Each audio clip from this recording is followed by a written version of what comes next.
we will continue with our practice on Sabbath. Does that sound good? Yeah, it sounds so good. And if you've been around the last few weeks, you know we've been exploring this practice at length. We've covered what it is, why we do it, and how it impacts us when we do. Now, we still do have a few weeks to go. In fact, we have an incredible guest speaker even next week on Super Bowl Sunday. AJ Swoboda will be here. He's an amazing dude. If you've ever heard AJ speak, it's sort of like, you're like this, and he's like so smart, but you're enjoying it. Do you know what I mean? Like you're like, whoa, yes, I love what you're saying. So he'll be here. He's really amazing. And then we'll have some other guest teachers as well. But before we move on any further, we thought it'd be important to talk about another aspect, or maybe better said, another reality of Sabbath. If you have started this practice, how many of you have started this practice? Yeah, no shame showers here if you haven't. But if you have started this, you know probably by now that when it comes to doing it, there is an ideal and then there's a reality. Would you agree? Yeah, there's an ideal of how things should go and the reality that for some of you, Sabbath actually is the 3 minutes before your children come charging in the bedroom. You know what I mean? It's like, and that was Sabbath. Thank you. That was wonderful. I had it, and I think maybe God talked to me, but I doubt it. And then there's the ideal. You know, in the dream world, it would be seamless and easy. Perhaps it would start with an early dismissal from work. And you would come into a clean and quiet house. If you have children, they would be doing nothing but playing peacefully together in their room with the door shut for hours. And you would be enjoying your peace. Maybe for you it would start in nature or at an art gallery, beauty all around you, calming your already calm senses. Or better still, maybe it starts with a quiet morning, staring at the flowers your boyfriend brought you last night. And you have a hot cup of coffee in your hand, and the newest Bethel album playing in the background as you breathe in deeply, acknowledging your already centered soul. That is the dream, or at least for some of us, right? Or at least some kind of variation of it, right? But the truth is, often it's just that. It's a dream. And more often than not, Sabbath looks much different than this. Because you can do all the right things, right? You can enter into Sabbath with your checklist of like, okay, so I did this, and this, but your mind still doesn't always calm down. And you can still feel anxious and antsy in that space. And your out of control circumstances will usually push up against or thrust their way into your life at some point. And the people you live with who don't live life as you know they should will intersect your Sabbath at some point. You'll be distracted and disoriented on top of the reality of the brokenness of this world and the brokenness within you. And somehow Sabbath will just be what it is. Hopefully, we've all heard the saying, wherever you go, there you are. And when it comes to the practice of Sabbath, this is no less true. It makes no difference what personality type you are, what Enneagram number you relate to, your job title, your relationship status, or the amount of years you've spent in therapy.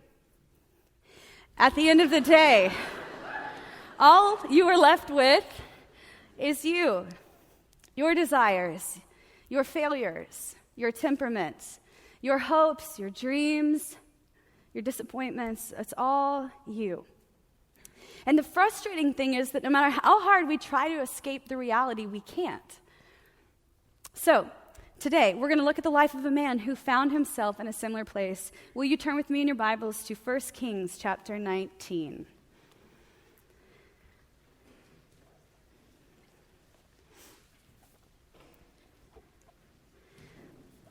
We're going to pick up in verse 1. It reads this. Now Ahab told Jezebel everything Elijah had done and how he had killed all the prophets with the sword. So Jezebel sent a messenger to Elijah to say, "May the gods deal with me, be it ever so severely, if by this time tomorrow I do not make your life that of one of them." Elijah was afraid and ran for his life. And when he came to Beersheba in Judah, he left his servant there while he himself went on a day's journey into the wilderness. And he came to a broom bush, sat down under it, and prayed that he might die. "I've had enough, Lord," he said. "Take my life. I am no better than my ancestors." And then he lay down under the bush and fell asleep. All at once, an angel touched him and said, "Get up and eat." And he looked around, and there by his head was some bread baked over hot coals and a jar of water. He ate and drank and then lay down again. And the angel of the Lord came back a second time and touched him and said, "Get up and eat, for the journey is too much for you." So he got up, ate, and drank. Strengthened by that food, he traveled 40 days and 40 nights until he reached Horeb, the mountain of God. And there he went into a cave and spent the night. And the word of the Lord came to him, "What are you doing here, Elijah?" And he replied, "I have been very zealous for the Lord God Almighty. The Israelites have rejected your covenant, torn down your altars, and put your prophets to death with the sword. I am the only one left, and now they're trying to kill me too." The Lord said, "Go out and stand on the mountain in the presence of the Lord, for the Lord, or Yahweh, is about to pass by." All right, familiar text to a lot of us, and yet hopefully tonight we'll see it through maybe a different lens or a different angle. Our text starts out, and we find ourselves jumping in at the end of what was a crazy and somewhat hostile relationship between a king named Ahab, a queen named Jezebel, and a prophet named Elijah. And when we meet Elijah here in our story, he's coming off a high of being used by God in this miraculous way to defeat this false god named Baal. Now, this is, I think, one of the coolest stories in the scriptures. So if you haven't read it, you should go back and read it. There's a lot to it, but it's awesome. So Elijah's coming off this great victory, and the reality is that the effect of that victory was fading fast. Furious about the defeat, the queen responds, and we see that in verse 2, where she basically issues Elijah a death threat.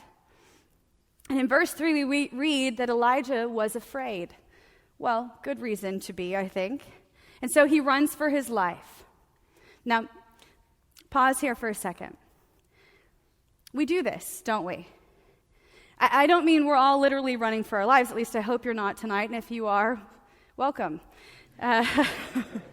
But we, like Elijah, have a propensity to run away from things when they get hard.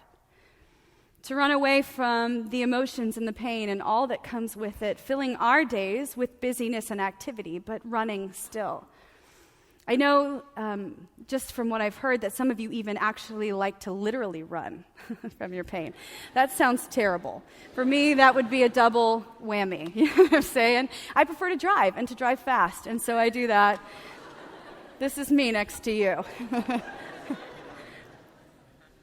My point here is that Elijah's running should remind us of ours.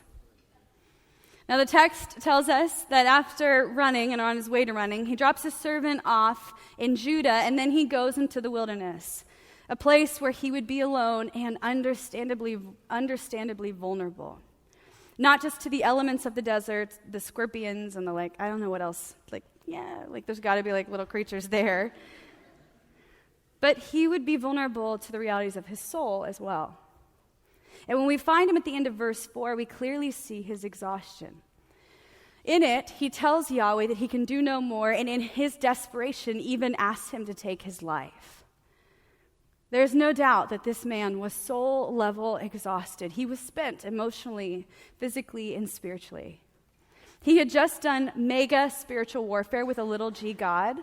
He had just stood in front of thousands of people. And then he runs for miles upon miles, first from a storm and then for his life. And what's crazy is when we find him here, we also see that he's being confronted with his fear, with hopelessness, with exhaustion and sadness. There was no magic formula for this prophet, only the frailty of his humanity. Now, we read on and we find that Elijah did what many of us do when we're overwhelmed and at the end of our rope. He took a nap. But not for long. Some of you are like, I relate. I'm relating all of a sudden to Elijah. Look down at the second part of verse 5. There we read an angel appears, and this is the text says different things, but it basically means suddenly an angel appears. And there's a lot to be said about that. I probably would have been paralyzed on many levels, but it seems he's fine with it. So an angel wakes him up from his nap, and he says, hey, get up and eat and drink. And so he does that, and then he lays down again. Then in verse 7, we read that the angel of the Lord came to him again. And in verse 5, when we first read about the angel, it's simply noted as such, just an angel. It's all we know. But when we get to verse 7, we see that the angel who visited was actually the angel of the Lord, which is a title and description that is always used in the Old Testament for the presence of Jesus before he was in bodily form. It's something called a theophany, making this encounter that much more significant. Now, there's something else significant to note. Twice he is told to eat and drink, and twice he is allowed to sleep. And this, I think, is a beautiful reminder that Elijah was a human being, limited in what he could do and designed to function in all aspects of his person, body, soul, and spirit. His capacity for response to God would come later, but in the meantime, he needed to rest. He needed to be both restored and strengthened. Now, in verse 8, we read that Elijah ate and drank, and then he was actually strengthened by this food, which is good news. And then he travels, making his way to a place called Mount Horeb, which was known as the mountain of God. And maybe some of you remember from our Silence and Solitude practice, but this trip is actually an 11-day journey by foot. And Elijah takes the 40 days. You know, he's taking a slow stroll, which to me at first was funny, but then it made me think that he took this trip so unhurried, maybe even taking time to slowly heal as he moved towards meeting with God.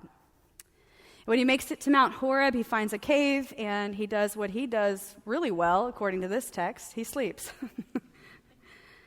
And we find he wakes up, he's now well-fed and rested and restored from the desperate place, ready to encounter God. Now in verse 9, we read that the word of Yahweh, or the word of the Lord, came to him and asked, "What are you doing here?" And this is significant for a few reasons. First, though it's an assumption, it's important to note that it seems that Elijah was now ready to engage God in a way it appears that he wasn't able to do prior to resting, to eating and being restored. Notice what God says. He doesn't come out the gate with great words of comfort. He's not like hyper-doting. He doesn't come out confronting or rebuking Elijah. He simply asks him, "What are you doing on the mountain of God?" Giving space for Elijah to consider what was going on inside. To which we find Elijah responding with great depth and great emotion. He offers up his feelings of desperation when he says, "I have been very zealous for you." And then I can hear his sadness and despair and even frustration and fear as he declares, "The Israelites have rejected your covenant and put your prophets to death." By the way, he was a prophet. And then finally, we see him express his loneliness to God as he says, "And I am the only one left." No, his statement of desperation is self-centered and born out of despair. It is also an honest expression of surrender and vulnerability. In this act of honesty, Elijah gives God freedom to do and say what he wants. And in verse 11, we find Yahweh moving towards that invitation as he responds. And he says to Elijah, he says, go to the mountain, go to the edge of the mountain where my presence is going to pass you by. When he says, go out and stand on the edge of the mountain, he's saying, position yourself before me because I'm coming. Now remember that Elijah wasn't just encountering Yahweh for the first time. He had already done so on the desert floor in his exhaustion, his hunger, and his thirst. His spiritual encounter started as soon as he entered the wilderness. Yes, painfully starting with the revelation and exposure of his limits, and yet it was his limits that left him without an agenda about how or when God should come to him. To which now we see this stage set for an even greater encounter with Yahweh. Elijah's surrender of self-sufficiency led to God meeting and addressing both his physical needs and his spiritual and emotional ones. It's in this space that Yahweh had full access to who Elijah was, granting him an even deeper experience of his presence. And ultimately, we find Yahweh inviting Elijah into a space of reflection and self-awareness, not for the purpose of shaming him or teaching him some kind of lesson, but for greater communion with the God of the universe. And what we see in the life of this prophet, while in so many ways so strangely different than our own, and definitely a lot more dramatic, at least I hope so, because honestly, that's a lot. If you're walking in with that, bless you. But I think as obscure as his life can seem, it is also strangely familiar. In it, we're given a paradigm for what happens when we stop running and we meet God in rest. But like Elijah, in it, we have to face ourselves. Now, I'm going to ask you to do a little experiment with me. Are you up for it? Okay, everyone's like, yeah. All right, shut your eyes just for 1 second. No confetti, no scary noises. Just some tap shoes. Just kidding. That's a joke. All right, close your eyes for just a second. Now, I'm going to ask you to imagine yourself sitting alone in a room. No TV, no music, no noise of any kind. Imagine yourself just sitting in a chair. I just want you to stay there for a moment. I want you to begin to notice and acknowledge any emotions that are coming up for you. Any feelings you're experiencing. Just pay attention to those.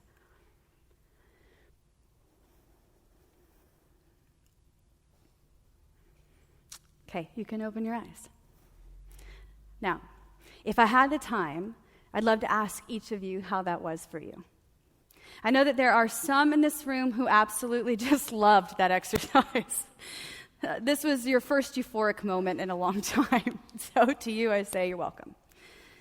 Still, I would bet there are more of you who responded a lot like I did the first time I did this. When I first started counseling, my counselor asked me to do this very experiment, and I'm honestly not sure if she did it just to make me stop talking for a while. Legitimately, I'm not being funny, but she did it, and I sat for a long time, so that was worse. It was confusing. And so I sat, but for me, honestly, the very thought of it, as she started talking about it, made me feel crazy. I was so anxious and panicked and nervous. And I remember that she said to me this was because the things in me, or the things within my soul, were not at rest. And she said, until I had dealt with the things of my soul, I would be hindered from encountering all that God had for me. And often this is true for us in the practice of Sabbath. We fail oftentimes to deal with the things of our soul. And because of that, we not only miss out on this soul rest that's actually being offered to us, but we also miss out on encounters with God.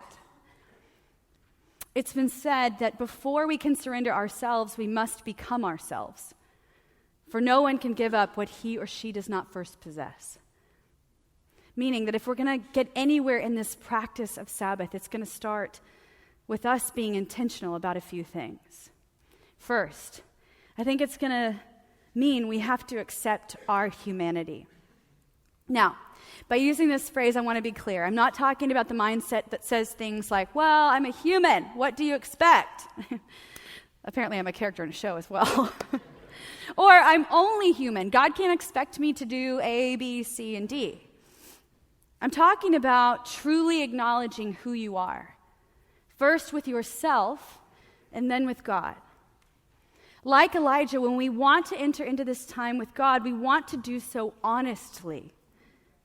You see, the things about ourselves that we refuse to acknowledge are and will be given increased power and influence by our failure to accept them. Or another way to say this is that which we avoid will most tyrannize us. It's a dangerous space for us to be. So what's the objective here? The objective in Sabbath is to acknowledge and become aware of ourselves in that space. Now again, a lot of times we can say, I get it, that's awesome, I show up to Sabbath, but honestly, When I talk to people who are doing Sabbath, and for years, in my own experience, it was like I was standing on the rim of Sabbath constantly going like, cool, this is so fun. Yeah, I'm having a great time. I mean, just honestly, like, this is wonderful. And I'm on the edge. You can't see I'm on the edge of something. You're having to imagine. But I just felt like I was walking on the edge of something. And I wasn't actually in it, but I was doing it. And just like, gritting my teeth. I'm just like, this is wonderful. Yes. I'm feeling at rest. No, I wasn't. Because it's a lot harder than we think it is. It means we actually have to acknowledge our emotions, good and bad. Did you know that your emotions are the arena in which God has cultivated and designed you to actually commune with Him? When you shut your emotions off, you're actually shutting doors to intimacy with God. You're saying, I don't know. So we have to engage our emotions, and that's good and bad. God, I'm feeling joy. I'm feeling happy, but God, I'm also feeling sad and frustrated and angry and alone. It's in the space of Sabbath that we have to begin to acknowledge who we really are before Him. It's in this space, too, that we accept that we have a body. Did you know you have one? I hope so. Good Lord. I can't help you with that. I can't. You have a body, which means you're going to show up to Sabbath and you can be honest about the fact that you need a snack. That is okay. And we laugh and we go like, no, not till 12 or whatever. We do these weird things with our limits and our structure. But it's okay in that space to go, I'm a human, I have a body, I have needs, I'm thirsty, I'm hungry, I need sleep. I need to sleep on the Sabbath. There's something that my body is telling me about what it is that I need. You have to acknowledge things like your fears and your pain. Ask yourself, where does it hurt? Where am I in pain right now in my soul and in my body and in my person? Bringing all those things honestly before God and not being afraid of the emotions, but embracing them and going, God, I don't know. I was talking to someone before this gathering, and she said, it's really strange to me. Because I was thinking about how if God can shut off your emotions, if He can get you to not fully be present in Sabbath, then if this was the enemy, not God. If the enemy can do that, that's the other guy. He's very bad. If the enemy can get you to do that, then he will thwart your union with God in deep and profound ways. It's a tactic for us to show up to Sabbath and show up halfway. Yeah, I'm here, God, I'm really doing this. Great, this is wonderful. I've really appreciated all the things we're doing. And to not fully show up and say, like, listen, I'm pissed about this thing or that thing. I'm hurting. I feel alone. Where are you? Where are those people? What happened? I'm hungry. I'm tired. I'm afraid. All these things. If we don't show up all the way, then the enemy has leverage to use what was meant for God's design for flourishing and intimacy and true soul rest from it actually happening. It's the path that the enemy has been using with a lot of us. It's a sick game. And tonight we want to disarm that. You need to be honest about your experiences. What did you experience this week? How did that experience or that encounter with that person affect you? It mattered. It really mattered. What are your needs, your wants, and your desires? And at the same time, you have got to be able to embrace your limitations. At the heart of Sabbath, you are saying, I'm human. One of the things John Mark said early on, and it's just stuck with me like glue. He said it to me about leaders, but it's been true about every person I know. I think it's a garden thing, so I'll correct him later. But he said, leaders often want to be omnipresent, omniscient, and omnipotent. They always feel like they have to be all things to all people in all the ways. And I think we struggle with that in our humanity as well. We want to be all the things, and there's no room for God to be the thing He was designed to be.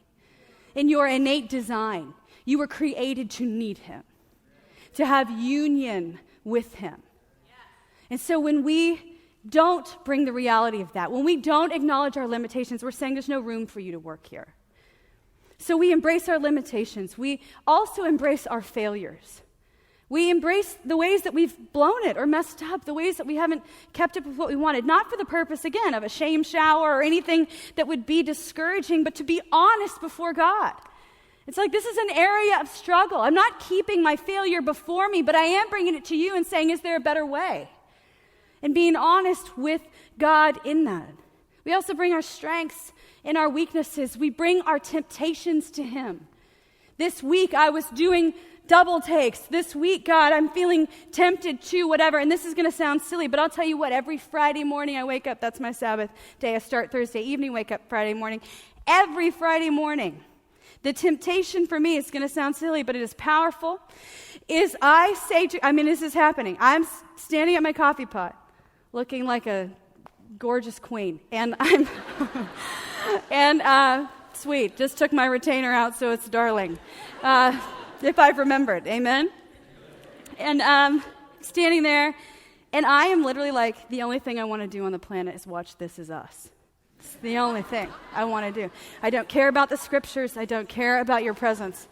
I want to watch This Is Us. I mean, I know some of you are like, oh, yeah. You haven't watched the show. It's powerful. It's a good show. Yeah, some of you are blessed. And God's for it. You know what I mean? Can I say that?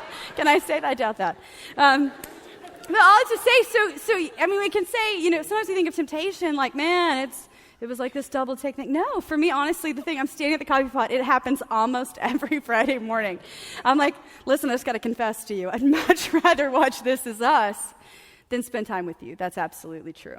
I just want to say that to you. I'm tempted right now to turn the TV on over and against being in your presence. I am. It's just a thing, and God's like, that's cool, okay.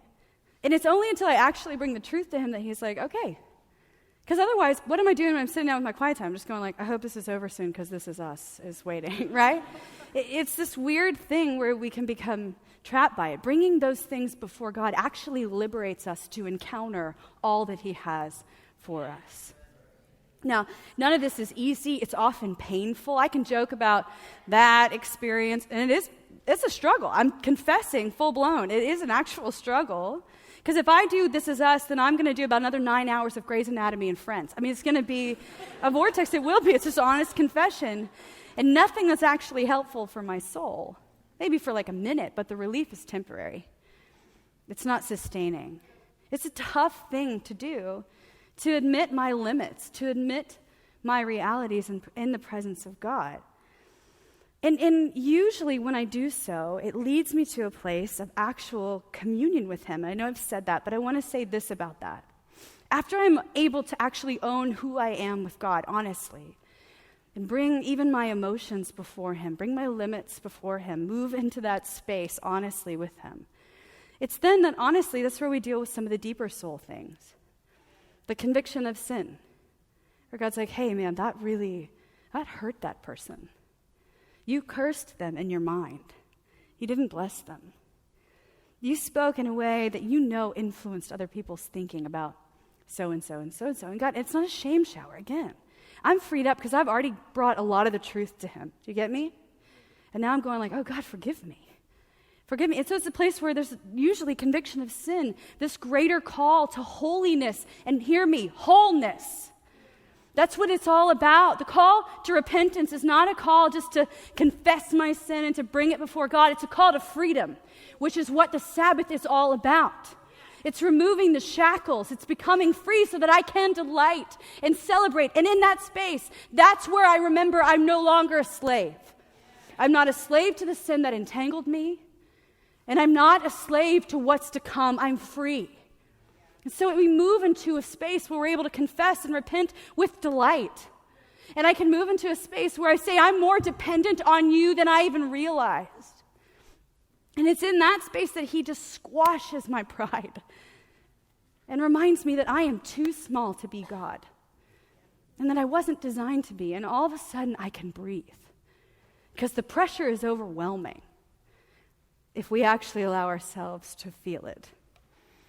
Now, all of this, again, is painful and costly, especially to your personal ego and your comfort.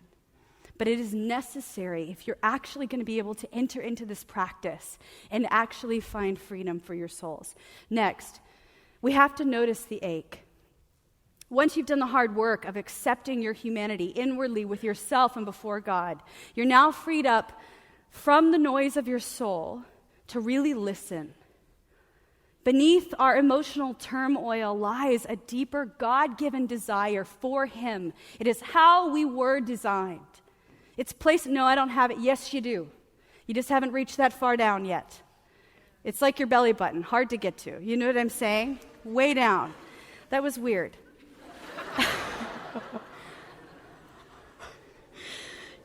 Like each of us has longings within our souls. We have things that we ache for, things that speak to the depths and desire and design of how we were created. And it's these longings that also give us insight into where God is leading us and who He's calling us to.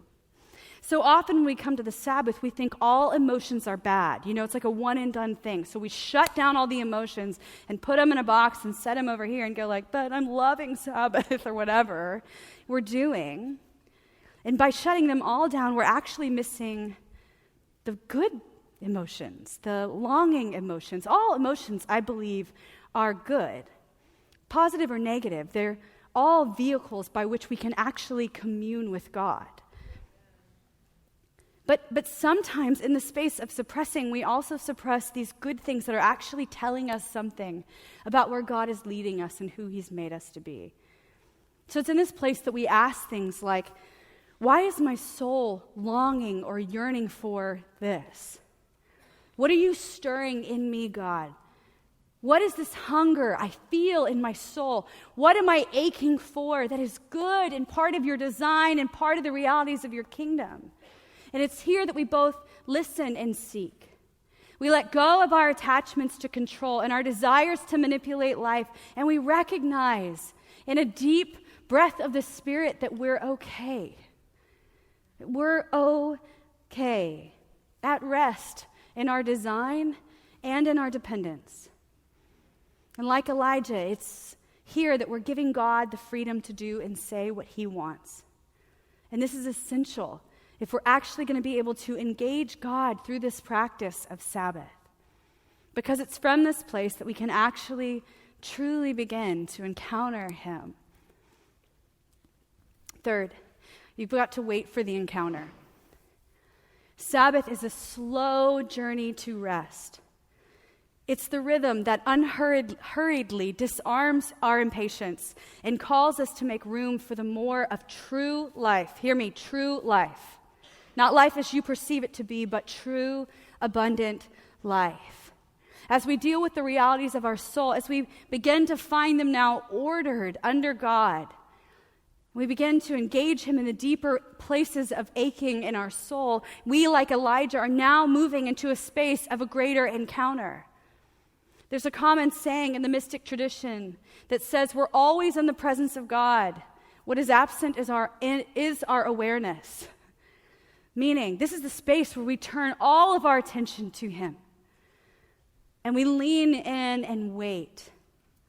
When we work through our emotions, when we work through the ache of our soul, it's then that we're actually ready to receive what God has. See, in our personhood, I don't know why we do this, we just want to get to the good stuff. So a lot of times we come to Sabbath with the expectation that it's just not happening. You know, because we're in 3 when we should have started at 1. Hello? We're going like, I just don't know why God doesn't want to come. Doors shut and locked. It's like He wasn't even invited. Do you know what I mean? You're like, He's just not here, and He's definitely not on time. But it's in this space that there has to be a natural progression. We're waiting for this large encounter when we haven't done the work to actually hold the encounter. You want a mantle, you need to get strong underneath to hold the mantle. You want God to speak, you need to be a vessel willing and emptied out to be filled up. This is the practice of Sabbath. Positioning yourself to be ready to receive from God, to be actively looking for the goodness of God in your life. Sabbath moves us to that place and space, but if we're not ready, we will miss it. And so many of us sit here tonight frustrated because we've missed it. He wants to come and meet with you, and He doesn't need a mountain to do it. Some of you hikers get that thing. You know, He comes and whatever. The rest of us on the ground at a buffet are enjoying ourselves in different ways, you know? He doesn't need a mountaintop to speak to you. He needs your eyes open and your ears alert to the ordinary moments where he shows up and gives you an extraordinary encounter. Some of my greatest encounters this week have come through the lips of other people, over coffee, in the burbs. Whoa. I went out there. Wild place.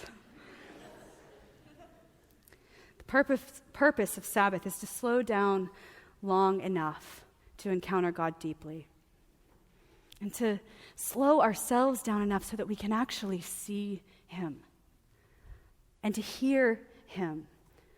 To, like Elijah, position ourselves before him. No manipulation, no religious rhythm or expectations that are weirdly out of order. Just resting, creating space and waiting. And in that waiting, being healed and finding rest for our souls. On that note, our practice for the week is going to help you do just that. You can get this practice on practicingtheway.org/Sabbath. And the idea is this, that you take time to work through each of these rhythms. To rest, yes, but to also acknowledge your humanity, to embrace the ache of your soul, and to wait for the encounter. The goal is to help you slow down, to shift gears from your go-to tendencies and expectations of Sabbath, and to search yourself. How am I doing in this practice, and is it working? Some of you are like, I'm doing great, and I would totally get a gold star. Great. Just get your little oil topped off, and we'll send you on your way. And bless you. But for those of us who it's a little bit harder for, this is a good space for you to press in, to grow, to readjust, and to realign the things that need to be realigned. We're going to provide tons of space to reflect and respond. And that's all it is. There's no high pressure, no checklist. It's not how it's going to work. It's just a space for you now to respond to these realities. Now, to end, I want to be honest with you, though I don't think it'll be a huge surprise, but the practice of Sabbath doesn't come naturally to me. Big reveal. In fact, it's something I've been really working on for years, and I'm doing like a pretty good job. Slowing down goes against the grain of a lot of who I am in personality and season and in my brokenness and trauma. This works against each other. When I first started this practice, I was honestly overwhelmed and deeply ashamed, both by my addiction to the noise of life and by what it revealed about my soul. As a single, extroverted woman, I found myself feeling lost and overwhelmed by the formulas of others in this practice, all of whom are really different from me, like think antithetical to all that I am, right? So I'm like a woman, totally single,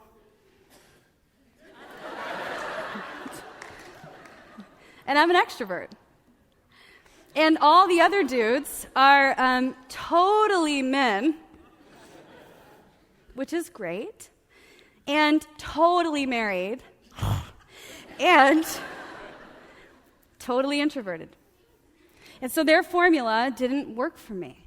And for like a year, I tried to mimic their patterns and their practices, ultimately allowing the rhythm that wasn't actually mine to add to the noise of my soul. And in the end, it led me to miss the blessing of Sabbath entirely. The biggest thing I want you to hear me say tonight is that what you bring to Sabbath is you.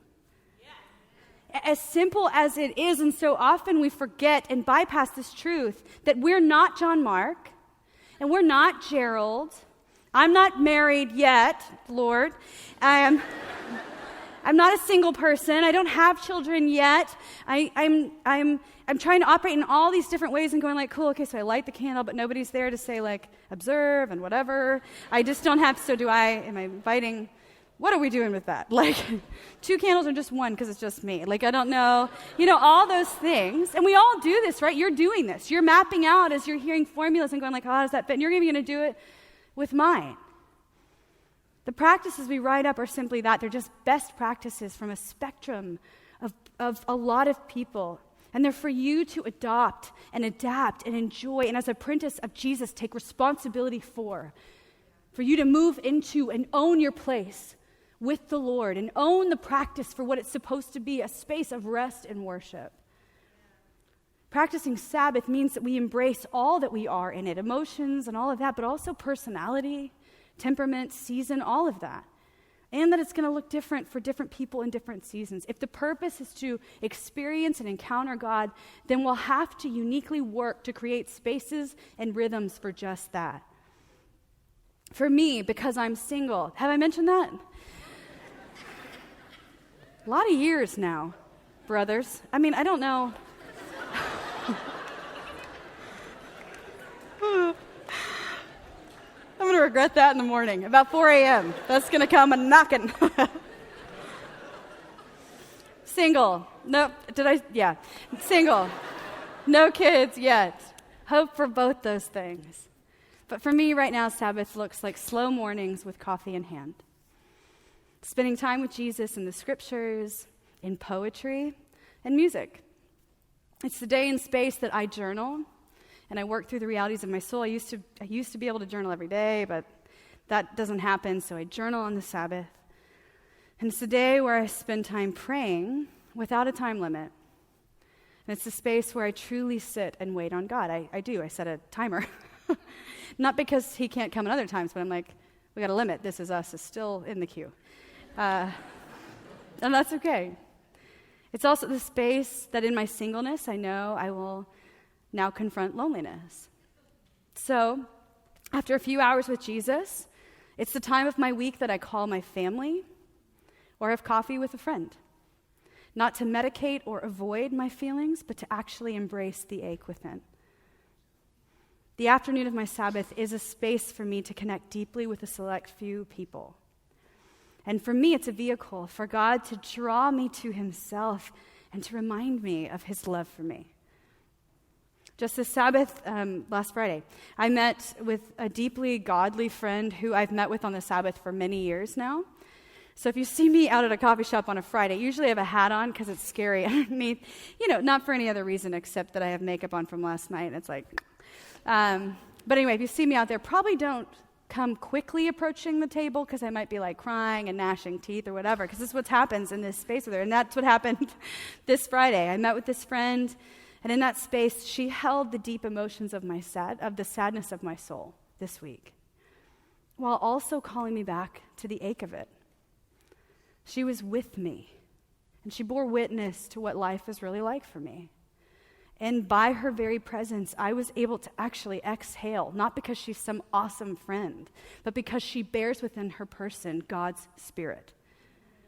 And when I left, I felt like I had been with him. Sometimes you just need a face to say the things to. Are you with me? Especially those of you who are single. Sometimes you just need to say it to someone and you need to see them go, yeah. You do. Or baby, you need to wipe your makeup. It's not, that comes too. Some Sabbaths are joy-filled, and you celebrate all 24 hours of it. That's happened for me a million times. But in others, you will go through the Elijah emotions and really come to your pain in community and in silence. And the tension is holding it out as a day of delight, first and foremost. That's what we want you to do. While also admitting without fear that it's often a day of sadness and healing before it turns into delight. And that's okay. For all of us, Sabbath will look different. Some of you need lots of structure, others none. Some of you will embrace the beauty of nature and art, and still others will settle into books and stillness. Some of you need something concrete to turn to when you begin the time and space and it all feels empty, and that's okay.